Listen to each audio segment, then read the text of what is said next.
We'll talk more about all of that coming up, but we start live in Tel Aviv this hour. News Nation's Robert Sherman, and as you say, Robert, the headline of the day is that the fighting is back on. So at this hour, late on a Friday evening, what's the latest as we know it inside Gaza? Yeah, that was the big thing waking up this morning, is we didn't really know what the situation would be like. And the Israelis came into today saying, look, if the arrangements are met, they'll keep the truce going. If they're not, then the war will immediately be back on. And pretty much immediately, we saw the Israelis get back to their operation taking place inside the Gaza Strip. Airstrikes renewed on the northern portion of the Strip. A lot of fighting that has been taking place there. We saw all these images of Gazans in recent days making their way back north in the Strip towards the places that they used to call home, despite the Israelis saying that they should not because that was an active war zone. Now you're starting to see a lot of those people filing out of the northern portion of the Gaza Strip and heading south again to safety.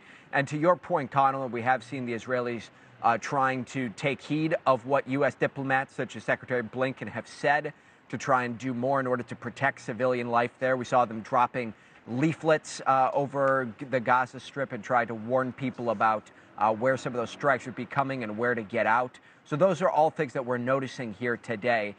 What is very clear, Connell, is that the war is back on. I mean, for the first time in days, we've seen rockets exploding over our heads here and the Iron Dome active. That's different than what we've seen over the last few days.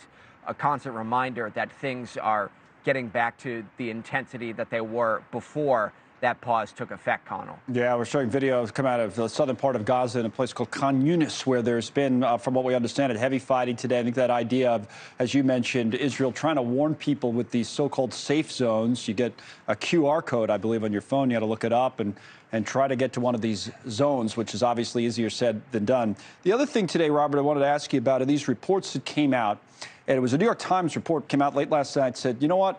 Israel knew, people in the intelligence community and the military, they've known about the attack plan that ended up being carried out on October 7th beforehand, and it didn't get passed up the chain properly and all of that. What's being said in Israel about that report today?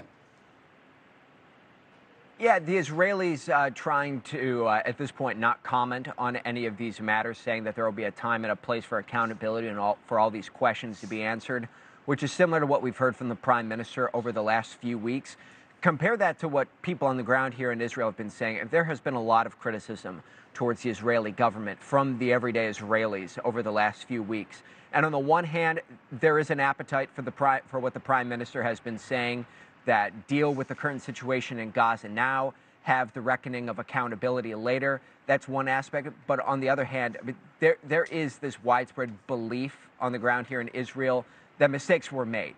And if this were true or not, that would just be one of the things that Israelis would point to here. So there will be a day for accountability, according to a lot of Israelis.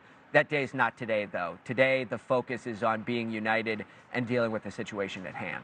Thanks so much for watching. Just go to joinnn.com to find News Nation on your television provider. And don't forget to click the red subscribe button below to get more of News Nation's fact-driven, unbiased coverage.